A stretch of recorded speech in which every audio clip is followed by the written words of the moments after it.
Ya teman, selamat sore, selamat datang dan kembali kita bertemu lagi di tempat ini bersama-sama untuk memuji dan memuliakan Tuhan. Sambil menunggu saudara-saudara kita yang lain, kita mau angkat lagu pujian, Ku Tetap Cinta, Ku Tetap Setia. Terlalu banyak yang Tuhan telah berikan.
mempersiapkan diri untuk memuji Tuhan, mempermuliakan nama Tuhan, meninggikan nama Tuhan. Bahkan kami senantiasa mau menyembah Engkau Tuhan sebagai Tuhan dan pribadi kami yang layak kami agungkan, kami tinggikan, yang layak senantiasa kami sembah. Terima kasih Tuhan, kami berdoa buat saudara-saudara kami mungkin mereka masih ada dalam perjalanan tempat ini. Tibakan segera dengan selamat Tuhan, supaya kami bersama mereka bersama-sama ada di tempat ini Tuhan, untuk datang senantiasa mengagungkan Engkau. Terima kasih Bapa dalam surga, kami serahkan para hamba Tuhan sore hari ini melayani Engkau sebagai song leader maupun sebagai pemain musik teristimewa oleh hamba-Mu yang akan menyampaikan firman Tuhan. Berikan mereka hikmat, kuasa dan keramat ilahi, sehingga apa yang mereka kerjakan menjadi berkat bagi kami semua, menjadi berkat bagi pribadinya, teristimewa menjadi berkat bagi Engkau Tuhan. Hadirlah di tempat ini Tuhan, supaya kami boleh merasakan hadirat Allah. Lawanlah kami Tuhan, supaya kami boleh merasakan sukacita Tuhan untuk mempermuliakan nama Tuhan. Terima kasih dan akhirnya ampuni setiap keberadaan kami, basuh sucikan kami dengan kuasa dalam Tuhan, supaya kami layak beribadah kepada Tuhan. Di dalam nama Tuhan Yesus kami akan menaikkan ibadah ini. Haleluya. Amin. Kita tetap bangkit berdiri dan kita kembali angkat pujian. Hari ini hari yang telah dijadikan Tuhan. Kita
pujian, besarkan nama Tuhan, puji lagi.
Sebentar kita akan mendengarkan kebenaran firman Tuhan kembali. Kita angkat pujian bahwa hanya Dia satu-satunya yang kita andalkan dalam setiap musim kehidupan kita.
sumber kesembuhan di dalam setiap hidup kami. Terima kasih banyak Tuhan, terima kasih Allah Roh Kudus.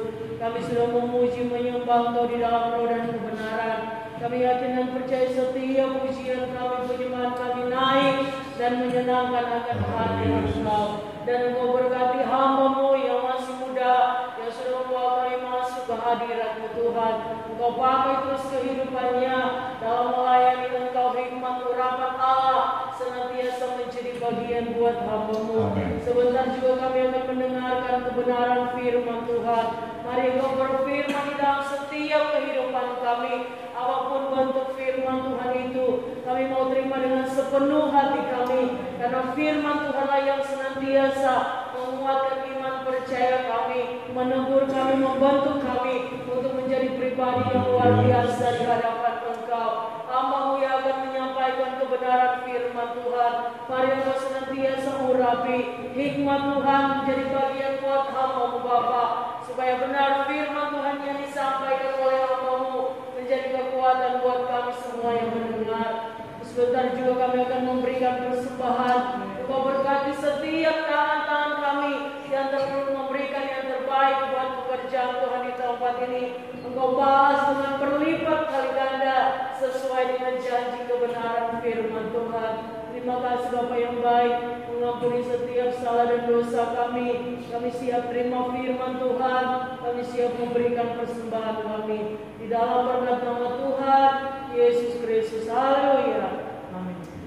Tuhan sudah silakan duduk sebelum kita memberikan korban persembahan dan sebelum kita mendengarkan firman Tuhan. Kembali saya baca dalam Matius pasal 7 ayat yang ke-7, demikian firman Tuhan. Mintalah maka akan diberikan kepadamu. Carilah maka kamu akan mendapat, ketoklah maka pintu akan dibukakan bagimu. Bisa bilang amin. Selamat memberi, selamat mengembalikan persepuluhan. Tuhan Yesus memberkati. Ya, kita akan jalankan korban persembahan 3 kali. Nanti dengan kasih Kristus saudara Mikan Xiaoming akan jalankan korban persembahan 3 kali. Kita angkat pujian datang kepada Tuhan dengan suara-suara.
Mari kita tundukkan kepala. Bapa dalam surga, mari kami berbenah syukur dan Allah yang sangat baik dalam kehidupan kami.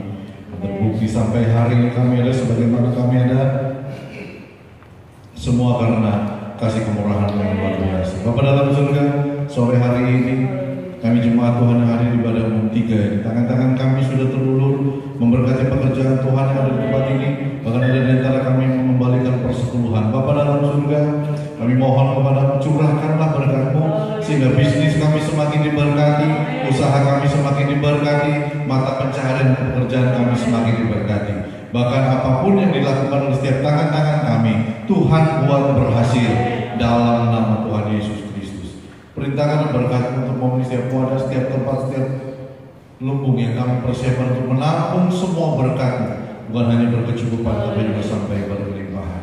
Bapa dalam surga, sore hari ini berdoa secara khusus buat seluruh sidang jemaat GPD dan Sidang Laut, mulai dari anak-anak yang masih kecil, anak-anak sabtu ceria, remaja, pemuda, dewasa, orang tua, bahkan yang sudah lanjut usia.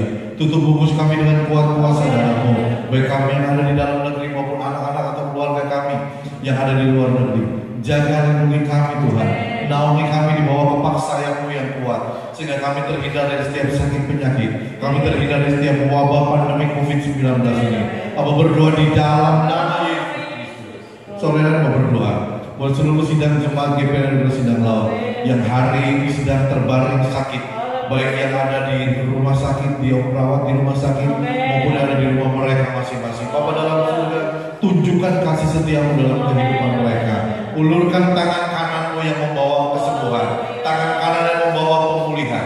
Jamah mereka satu persatu. Apa berdoa di dalam nama Yesus, mereka semua sembuh, dan minggu depan kami akan mendengar kesaksian yang luar biasa, di mana mereka menyaksikan pertolongan tepat pada waktunya nyata dalam kehidupan mereka. Terima kasih Bapa dalam surga, terima kasih Roh Kudus. Terimalah persembahan kami, terimalah persepuluhan kami, dan sore hari kami siap terima firman-Mu dengan pengucapan syukur dalam berkat nama Tuhan Yesus Kristus. Haleluya.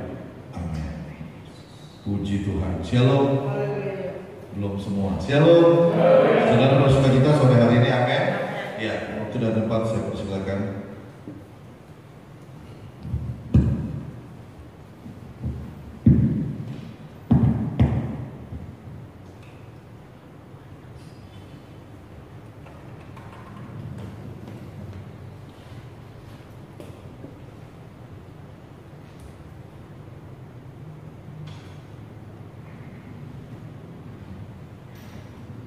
Shalom.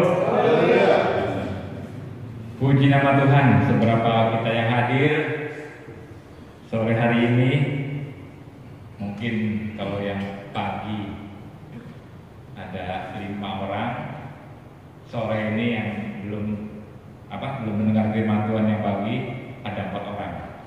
Tentunya tidak mengurangi rasa syukur kita kepada Tuhan, terlebih kita tetap semangat untuk mendengarkan firman Tuhan. Amin. Saudara yang kasih, firman Tuhan pada saat sore hari ini sudah saya persiapkan seperti yang tadi pagi, terambil dari Matius pasal yang ke-7 ayat 28 sampai 29.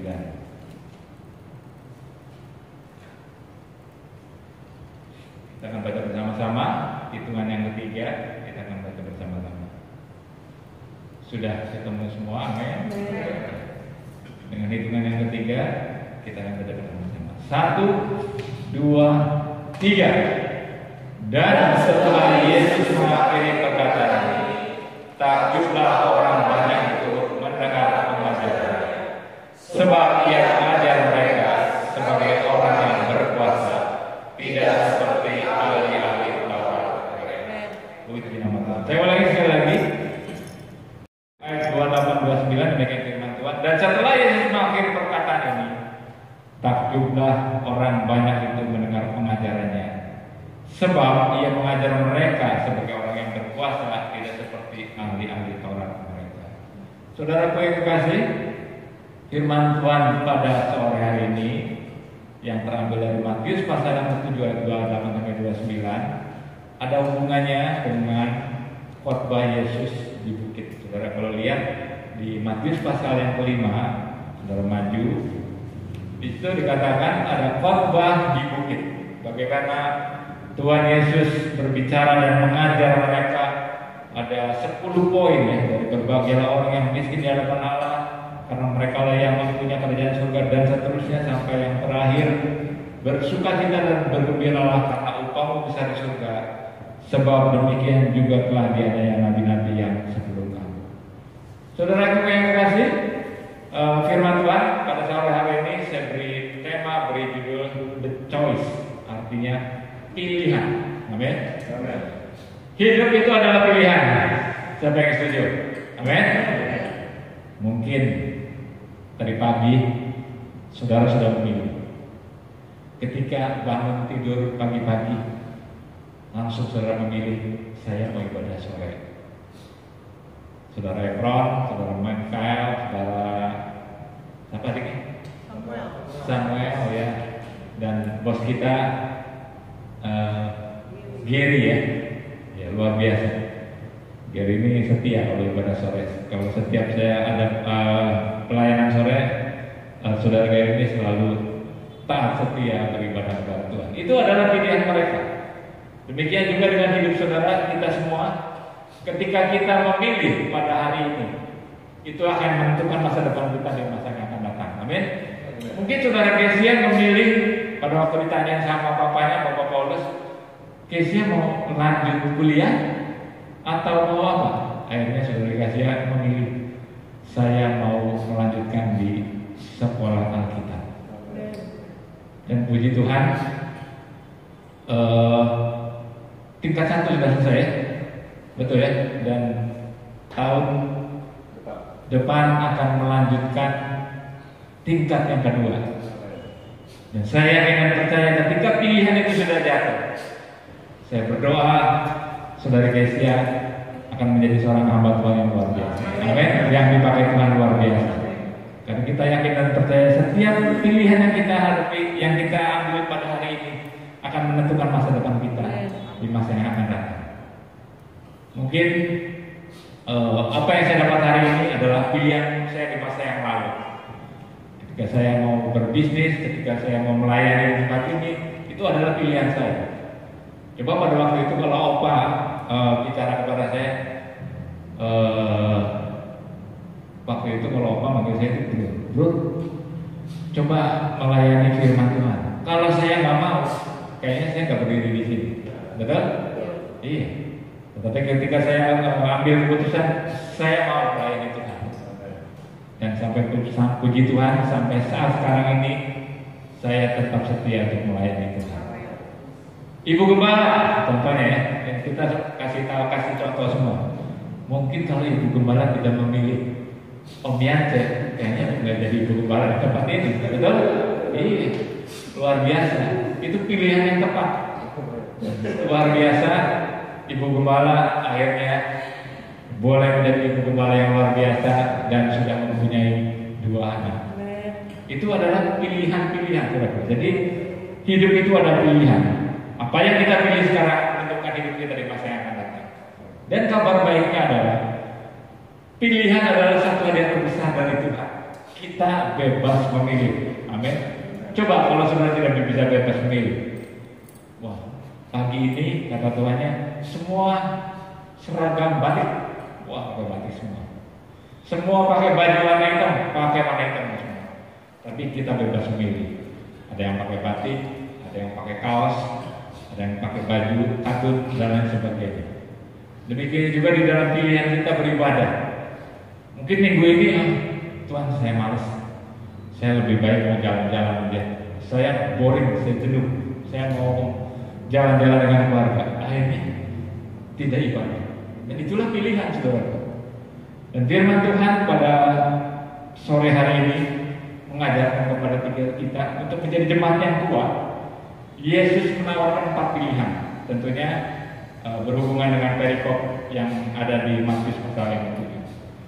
Pilihan yang pertama, kita masuk ya ke poin yang pertama yang intinya Matius pasal yang ke-7 ayat 13 sampai 14. Matius pasal yang ke-7 ayat 13 sampai 14 demikian firman Tuhan.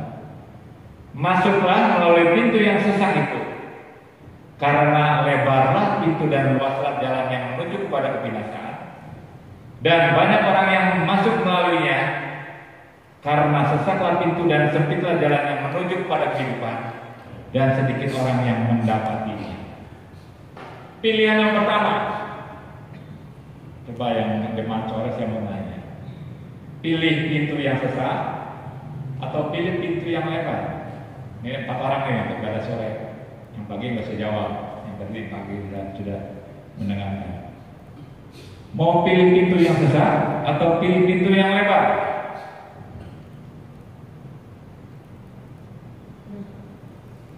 Tidak memilih paling enak ya.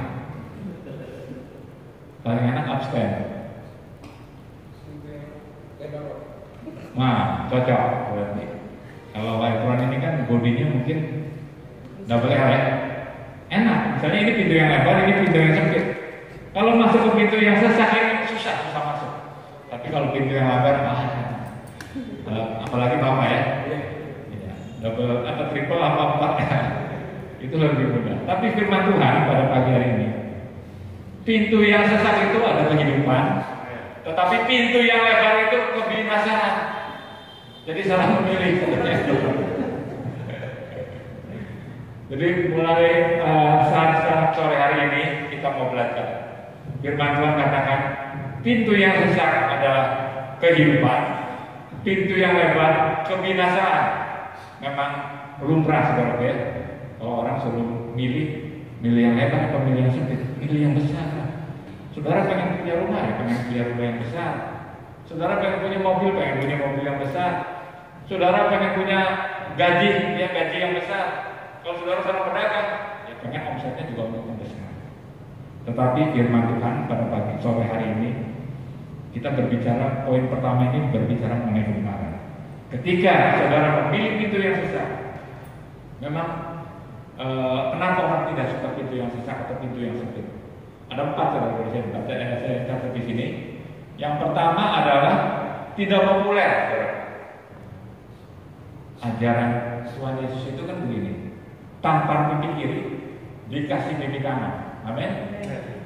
Mengampuni bukan hanya sekedar mengampuni 70 kali 7. Bayangin saudara.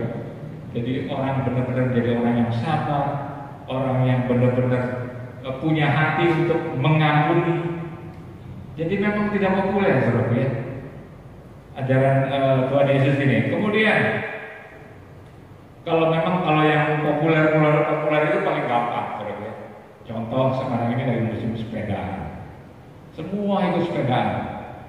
Walaupun sepedaan itu tidak jelek saudara ya, baik, bahkan sangat baik. Bisa berolahraga, kita bisa refreshing. Cuman memang ada resiko ya kalau bersepeda itu.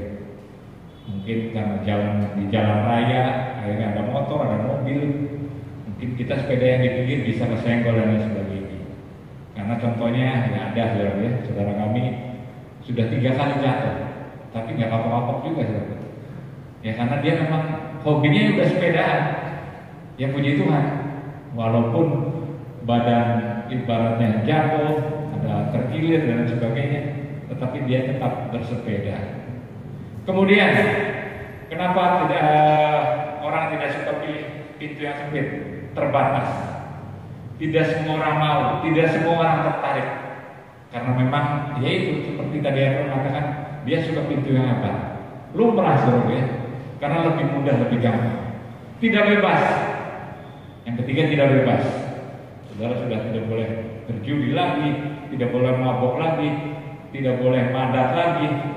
Yang kita lakukan harus sesuai dengan firman Tuhan.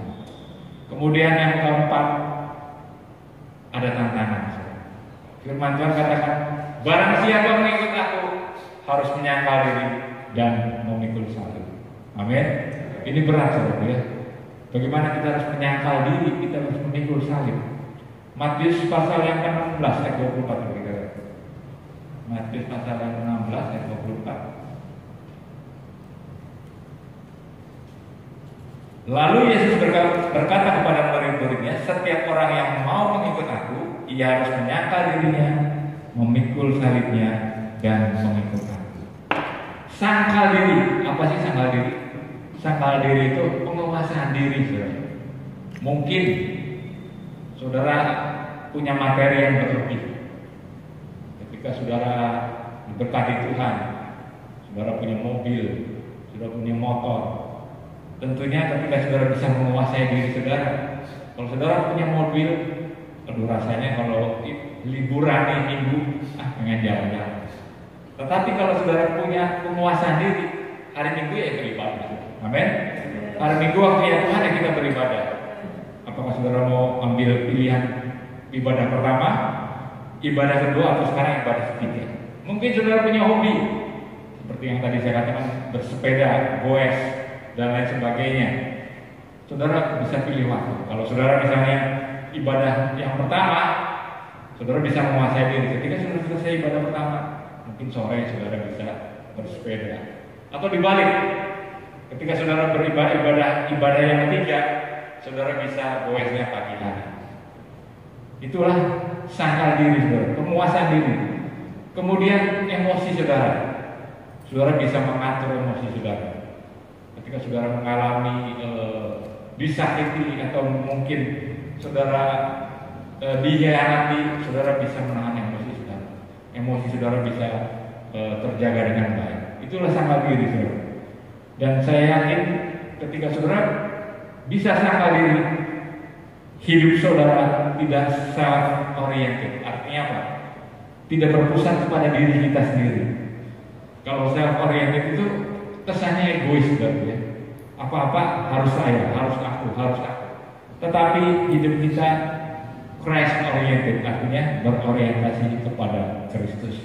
Semua berorientasi kepada Tuhan kita Yesus Kristus. Dan ketika itu saudara bisa lakukan, itulah sangkal diri yang dapat kita lakukan. Filipi pasal yang kedua ayat 5-8 sebagai ayat penunjuk. Filipi pasal yang kedua ayat 5-8 demikian firman Tuhan. Hendaklah kamu dalam hidupmu bersama menaruh pikiran dan perasaan yang terdapat juga dalam Kristus Yesus, yang walaupun dalam rupa Allah tidak menganggap kesetaraan dengan Allah itu sebagai milik yang harus dipertahankan, melainkan telah mengosongkan diri sendiri dan mengambil rupa seorang hamba dan menjadi sama dengan manusia. Dan dalam keadaan sebagai manusia ia telah merendahkan dirinya dan taat sampai mati, bahkan sampai mati di atas kayu salib. Artinya kita menjadi hamba. Kita harus menjadi orang yang humble, orang yang rendah hati. Dan saya yakin dan percaya ketika kita menjadi seorang hamba, kita manut, kita menurut apa yang setiap perintah yang Tuhan berikan di dalam setiap kehidupan kita. Itulah sama diri saudara. Kemudian pikul salib. Pikul salib itu berarti penderitaan karena kebenaran. Contoh ya di Matius 5 pasal yang 10 coba kita lihat. Matius pasal yang ke-5 ayat yang 10. Berbahagialah orang yang dianiaya oleh sebab kebenaran, karena merekalah yang mempunyai kerajaan surga. Amin. Saudara siap untuk dianiaya karena kebenaran? Amin. Siap? Puji Tuhan. Jadi ketika saudara siap, artinya saudara siap pikul salib.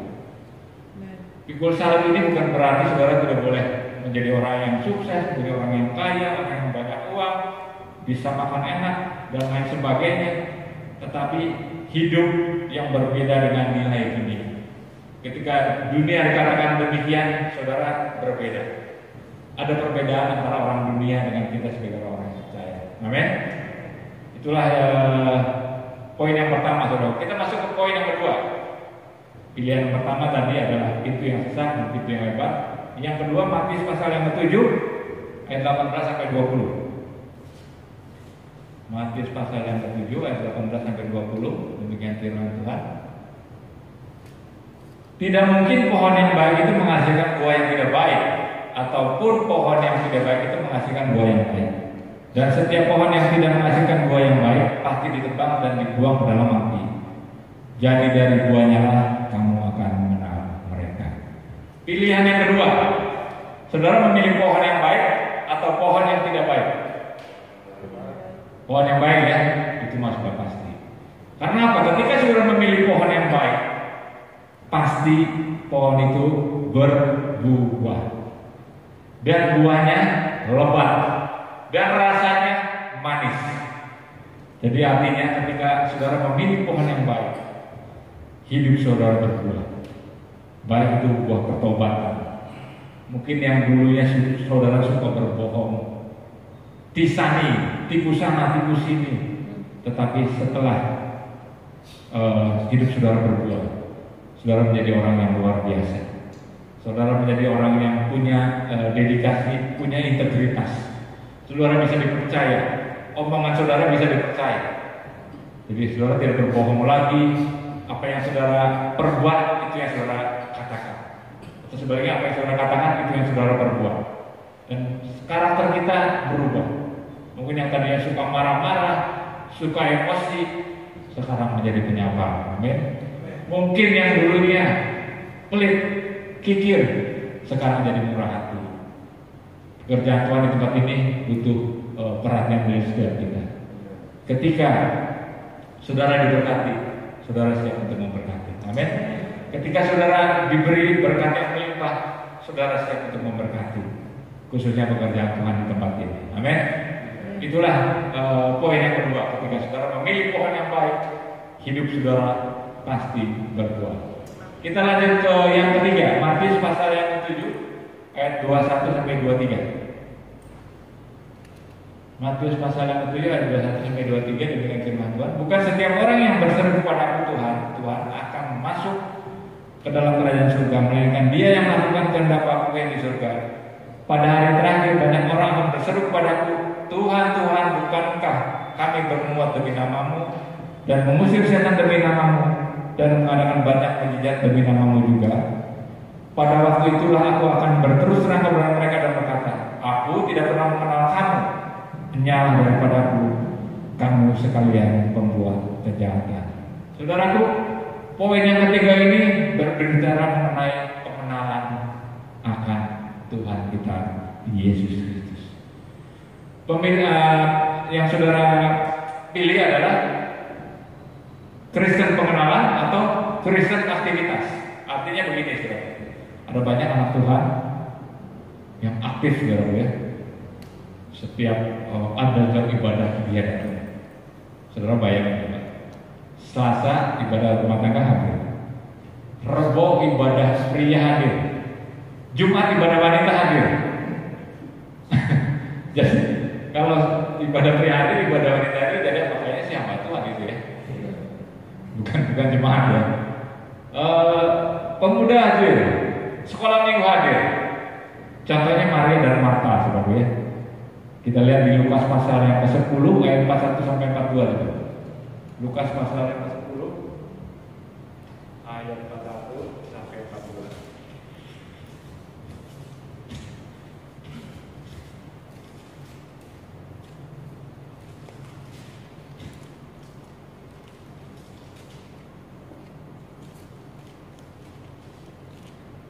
Demikian firman Tuhan. Tetapi Tuhan menjawabnya, Marta, kau khawatir dan menyusahkan diri dengan banyak perkara. Tetapi hanya satu saja yang perlu. Maria telah memilih bagian yang terbaik, yang tidak akan diambil daripadanya. Saudara tahu kan misalnya bagaimana Maria, dia duduk di kaki Tuhan, dia mendengarkan firman Tuhan, dia benar-benar memperhatikan. Tetapi Marta, dia sibuk sibuk sana kemari. Mungkin Bapak Gembala butuh orang-orang yang punya aktivitas yang sibuk, tapi bukan berarti kita yang sudah melayani Tuhan, kita yang sudah menjadi pemain musik atau mungkin singer, song leader, terus kita semua resign. Bapak Gembala, saya mau jadi Maria aja. Bukan seperti itu, saudara. Tetapi firman Tuhan pada saat sore ini menekankan kepada kita bagaimana kita mengenal Dia. Ketika saudara dan saya mengenal Dia dengan baik, dengan aktivitas yang bagus, kita aktif melayani Tuhan, itulah yang Tuhan mau. Amin. Jadi bukan hanya kita sebagai aktivis, kita seksi sibuk, kita kesana kemari dan lain sebagainya, tetapi kurang pengenalan akan Tuhan. Itu kurang baik juga ya. Dan yang terakhir, poin yang terakhir adalah di Matius pasal yang ke-7 ayat 24 sampai 27. Kita kembali lagi ke Matius. Matius pasal yang 7 24 sampai 27 itu penting sekali saudara. Dua macam dasar. Setiap orang yang mendengar perkataan ini dan melakukannya, ia sama dengan orang yang bijaksana yang mendirikan rumahnya di atas batu, kemudian turunlah hujan dan datanglah banjir. Lalu angin melanda rumah itu, tetapi rumah itu tidak runtuh, sebab didirikan di atas batu. Tetapi setiap orang yang mendengar perkataan ini dan tidak melakukannya, ia sama dengan orang yang bodoh yang mendirikan rumahnya di atas pasir. Kemudian turunlah hujan dan datanglah banjir. Lalu angin melanda rumah itu sehingga runtuhlah rumah itu dan hebatlah kerusakannya. Yang keempat, ada dua pilihan. Saudara mau menjadi orang yang bijaksana, apa saudara menjadi orang yang bodoh? Orang yang bijaksana, luar biasa. Ketika saudara menjadi orang yang bijaksana, saudara punya ketahanan. Amin. Saudara punya kekuatan. Saudara menjadi Kristen yang tangguh, saudara. Karena saudara bayangkan ketika sebuah bangunan berdiri di atas pasir. Pasir itu mudah sekali labil, saudara. Pasir itu benda yang sangat lembek, yang mudah sekali bergerak. Ibaratnya diombang-ambingkan oleh angin, oleh air, oleh hujan, itu mudah sekali, saudara. Tetapi ketika saudara berada di atas batu, bangunan saudara berada di fondasi, bangunan saudara berada di batu yang kokoh, saya yakin dan percaya rumah tersebut tidak akan mudah goyah. Amin. Walaupun hujan besar, banjir datang, topan datang, tetapi rumah itu tidak akan roboh. Karena saya yakin dan percaya ketika saudara menjadi orang yang bijaksana, hidup saudara tidak mudah gagal. Amin. Mungkin di dalam bisnis saudara, kalau bisnis saudara misalnya, saudara baru cuan sedikit nih, wah saudara sudah merasa puas. Bahkan pengeluaran saudara lebih besar daripada cuan saudara, daripada untung saudara. Ambiar ya saudara, habis.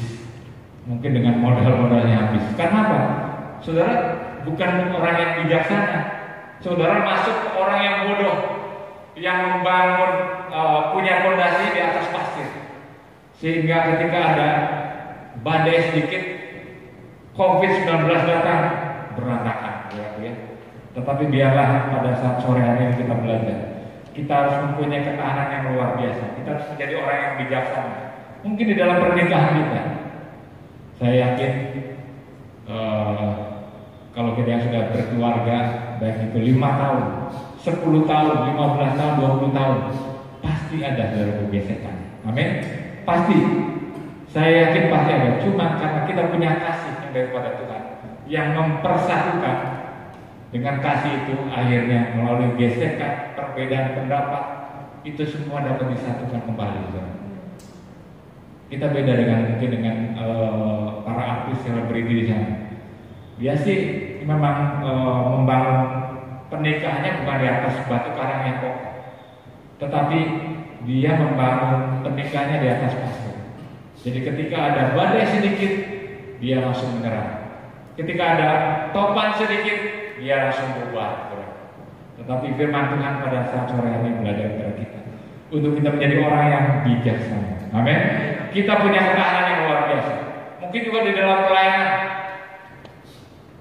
Di dalam pelayanan juga mungkin ada pasang surut, saudara. Mungkin ada jemaat-jemaat atau domba-dombanya yang datang, ada yang pergi, ada yang kembali, ada yang keluar. Tapi ketika kita tetap punya ketahanan yang luar biasa, kita boleh menjadi orang yang bijaksana. Saya yakin dan percaya pelayanan itu akan tetap terus bahkan bertumbuh dan bertumbuh. Dan itulah yang Tuhan mau di dalam setiap kehidupan kita. Jadi saya ulangi sekali lagi, saudaraku, ada 4 pilihan. Pilihan yang pertama adalah kita mau memilih pintu yang sesat atau pintu yang lebar. Kita pilih pintu yang sesat. Di dalam pintu yang sesat itu ada kehidupan. Kemudian yang kedua, ketika kita memilih pohon yang baik, hidup kita akan berbuah. Baik itu buah pertobatan, perubahan karakter dan sebagainya. Poin yang ketiga, ketika kita menjadi Kristen yang mengenal dengan baik siapa Tuhan kita Yesus Kristus, saudara akan menjadi Kristen yang mengenal dengan baik siapa Tuhan kita Yesus Kristus. Dan yang terakhir, ketika saudara menjadi orang yang bijaksana, saya yakin dan percaya saudara menjadi Kristen yang kokoh, Kristen yang kuat, Kristen yang teguh, Kristen yang tahan batin. Dan itulah yang Tuhan mau di dalam setiap kehidupan kita. Saya berdoa biarlah jemaat Tuhan di tempat ini diberkati Tuhan dengan luar biasa. Dan saya yakin sampai pandemi ini akan berakhir, kita semua akan tetap diberi kesehatan oleh Tuhan kita Yesus Kristus. Terima kasih kepada sudah berkati. Mari kita bangkit berdiri, pemain musik, mari kita nyanyikan satu pujian yang tadi untuk menutup firman Tuhan pada saat sore hari.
kasih Tuhan untuk rekan firman-Mu. Biarlah kami boleh bukan hanya menjadi pendengar, tetapi kami boleh menjadi pelaku firman-Mu. Terima kasih Tuhan. Kami alaskan doa ini hanya di dalam nama Tuhan Yesus Kristus yang menjadi Tuhan dan Juru Selamat kami. Dan setiap kita yang diberkati Tuhan pada saat ini katakan amin. Tuhan Yesus memberkati. Terima kasih untuk ibadah yang diberkati sore hari ini. Sekalipun banyak di antara kami yang tidak beribadah, namun satu hal Tuhan, ketika pujian dinaikkan, ketika penyembahan kami panjatkan, Engkau hadir dan Engkau bertahta di atas puji-pujian kami, dan ibadah ini menjadi ibadah yang diberkati. Sehingga setiap kami tidak ada yang terkecuali. Ketika sebentar kami pulang dengan membawa sukacita, kami pulang dengan membawa damai sejahtera, dan kami sudah tahu pilihan mana yang harus kami ambil.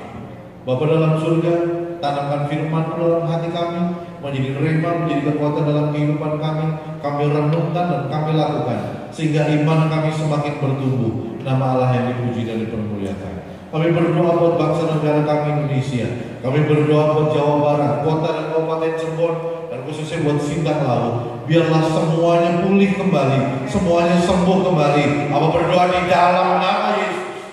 Terima kasih Bapa dalam surga, sertai perjalanan kami pulang ke rumah kami masing-masing.